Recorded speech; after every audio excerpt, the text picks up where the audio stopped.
Bite-sized. Mike here from Gaikoku Gamer, who's doing a Gaikoku Gamer's Bite-Sized on Electronic Arts' latest release, Sims 4. Now, I've been a Sims fan since day one, since the first Sims have been released, and Electronic Arts and Max have done a great job throughout the years with each iteration of the Sims. Sims 1 was very addicting and showed you what life can be like, you know, taking on the role of a virtual avatar, so to speak. This progressed into Sims Online, which was more the same as the Sims 1, but online with playing with your friends and people from all over the world, which was a lot of fun and, again, very addicting. Sims 2 came out, which changed the course of everything, because now it's in full 3D with full textured polygons and all that goodness. And it came with a Movie Maker mode, which gave us budding filmmakers and machinima artists a chance to fuel our creative juices. A huge custom content scene opened up, and the world of the Sims became even more rich. Sims 3 came, better graphics, a lot more detail, a lot bigger world, but became with a lot of problems with you had to really have a decent system to run it at a reasonable rate. Lower end systems had problems with it, and with lower texturing and lower details, it kind of was a little bit of an ugly game. In order for it to shine, you really had a really good system to push the graphics. Enter the world of Sims 4. Just got released today. I was very, very excited for this. And like I said, I'm a huge Sims fan. I use it a lot in my machinima and virtual filmmaking, and it works very well. I almost ordered it tonight because I'm that excited for it, but then I found a listing of stuff that's not in the game. And this is stuff that's been in it since day one. And I just could not believe the stuff that they're leaving out. There's no creative style, for one thing. And they're saying it's not possible in future expansions. Sims 3 was big on creating a style. It was one of the major things they added to Sims 3 to make it more robust. You can create your own styles for your clothing, for your carpets, for your house, and such like that. Not in Sims 4. No modifications to world public spaces. The park in the demo is a mix of community lot and public spaces. So whatever in the world of public space, you cannot modify. There's no normal careers. Always had law enforcement, medical businesses. All that stuff's removed. None. It's now not really an open world. There's loading screens between each active lot. Each neighborhood has maybe one to 5 lots total. It's a lot smaller in scope than Sims 3 was. Of course, we already know there's no pools. Terrain tool, there's none in this one other than paint. Everything else is perfectly flat. You can't sculpt the terrain like you could in other iterations. Well, there's really no story progression this time. Sims in neighborhood, they age, but they do not have children, get jobs, move, and get married without you interacting. So the Sims will age throughout your game, but if you're not interacting with them, their stories or lifestyles will not change. Mary down the road will never get married to Jim. In order for her to get married, she'd have to get married to you to interact with her, and vice versa. If there's no really living, breathing world in the Sims world this time. Of course, they took out toddlers. There's no way to create or place new lots. You have 2 empty lots at the start of the game. That's it. Now, I like to think that this is maybe false, because that was one of the things in The Sims, was creating the new lots to build your dream home, to build your dream lot. But if you only have 2, I mean, that's very limiting to what you can create for lots in the game, especially where the other lots that have already been created you cannot modify. And right now, there's no Mac version as of this release. Features that were in Sims 3 that are either limited or extremely crippled. All buildings on the lot now must have the same foundation, so you can't mix sheds and garages, etc. You can't mix building styles. You have to have all the same foundations. Babies now are just objects in the game. All interactions are through a bassinet, kind of like in The Sims 1 when you had a baby. All your interactions were through the little crib. Now there's all through a bassinet. There's no actual objects, and babies can only be lifted directly above the bassinet. Why do you do that? Backgrounds seem to be illusions. The buildings in the backgrounds are not playable in game, so you can't physically go to those buildings and play in them. completely flat lots. The entire buildable world is completely flat. It's nothing like what it was in the past, especially in Sims 3. You're limited to 3 floors or levels in a home.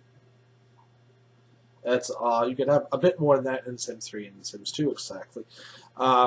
There's less than 25 lots in Sims 4. Now, put that in perspective, Sims 3 had roughly 125 plus lots. So it's definitely a smaller world in the Sims 4. Your lots are limited to 50 by 50 instead of 64 by 64. So your size that you get to build on has decreased. Each individual lot has loading screens, so expect more loading. And the loading, I remember the loading with the Sims 3 was horrible. It was just horrible. It was long. No matter what kind of type of system you had on, there was never really any fast way to get into the game. The map this time seemed to be a one-dimensional picture. Now, in the other iterations, Sims 2 and Sims 3, you could move the camera and go right down the map, right down to the street level, move the camera through the streets. It was really cool and really, really fun. And now a one-dimensional street map? Really? Really, EA? Come on. And teens are the same heights as adults, and they, along with the elders, kind of look the same. So you really can't distinguish teens from adults. And something from now we're moving into territory which has stuff that was in Sim 1 to Sim 2 to Sim 3 that carried over. This time we have no aliens, no animated hair, no aspiration failure, so you can't fail an aspiration. No babysitters. No bartender. If you go to a bar, there's no bartenders. Even as an NPC. There's no basements, no bookstores, no burglars, no cars. Not even as decor. I kind of felt that hard to believe. I could have sworn I saw a screenshot with a car in it. So, whoever put that up there, I think you may be wrong on that one. No cemeteries. No cleaning skills. No clothes shopping. No color wheel. You get about roughly 20 colors, and they're all predefined, so you can't make your own colors. No comfort needs, no curfew, no customization of multi-tone hair color. You selected only main colors. I mean, I could have sworn there was multi-tone hair color in the Creative Sims demo. I could be wrong. It's been a while since I've used it, but I could have sworn you could do highlighting and different colorization of the layers of hair. No dinner proposals, no diseases or illness, no dreams, no environmental needs, no eyelashes. No eyelashes, no eyelash lengthening slides. I meant to say no favorites, food, color, music, no fears, no full makeup, no garage doors, no garden for hire. You know, it's the list goes on and on. It seems they've gone and taken a lot of the stuff away that people use on a daily basis in the game, and so I end up not getting it. And until some of the stuff gets put in or patched in, I probably will not buy it. And I know I have a lot of friends that do machinima and love the Sims, and have gotten the Sims now and are having fun with it. But when I've taken a look at the screenshots and such, I think it looks worse than the Sims 3. And I see why they do it. It's now not a 64-bit game. It's a 32-bit game, which means it can run pretty much on any computer system. And I can see why they took out a lot of the stuff that the Sims 3 didn't. Because there's a lot of stuff in Sims 3 that caused a lot of issues with loading and lagging of game and frame rate issues, which is the full open worldness of it. That caused a lot of lagginess in the game to some people. Even people on high-end systems were having issues running it on full specs. And I can see why they did portions of that, so they can get a wider audience. But unfortunately, for the look of the game, I think it hurts the look of the game. And I saw some screenshots of some of my friends' Sims and their game they were playing, and I actually thought it looked pretty bad, considering they're running on full spec, and some of the textures for the bushes, the leaves in the bushes were horrible. They looked like, I actually thought World of Warcraft looks bad, but almost in some sense this looks worse. The shirts and the tops on the characters you can tell they're it's a blurred texture. They're painted on. They're not like actual articles of and articles themselves are actually just flat painted texture, and they're rather blurry. And even though the faces look nice, you can see the blockiness in the shoulders. And I think they took a step back with The Sims 4. Will I get it? Yeah, I'll probably get it when it goes on sale. I was excited to play when the rush out, But after I read all the stuff on it, I was like, this can't be. You really have done yourself a disservice, EA, by doing this with The Sims. I mean, there's a lot of stuff that people use building the game on a daily basis that it's not in there anymore. There's a lot of stuff that people play the game for that you just can't do. And hopefully you'll hear the criticisms that people are having with them. To me, this is turning into a SimCity all over again. I remember when SimCity, the new one, finally released, and all the issues and all the stuff that went wrong with that game. They finally got it to where it's a decent game. It's fun to play now. But, man, that took a lot of bad hits and a lot of hard knocks. And I'm thinking this is going to happen with The Sims 4. That it's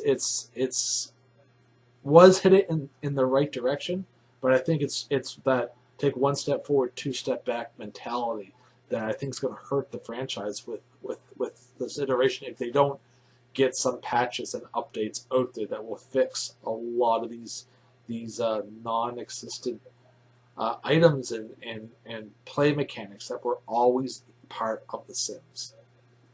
That's just my voice in this. I have yet to play it.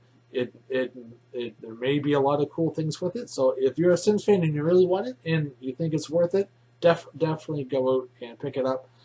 This is definitely not a review of the game. This is just my opinion getting out there saying I can't believe that EA's gone and done this to such a beloved franchise and something that they almost rely on for a good deal of money. I mean, Sims is a huge franchise and has a huge following, and I can't believe that they've gone ahead and just mucked it up this time. Don't forget to like us, follow us on the web at www.gaikokugamers.com. Subscribe to us on YouTube, and follow us on Twitter at Gaikoku Gamers. Again, this is Mike from Gaikoku Gamers, Bite Size. You have a great night. Bytesized.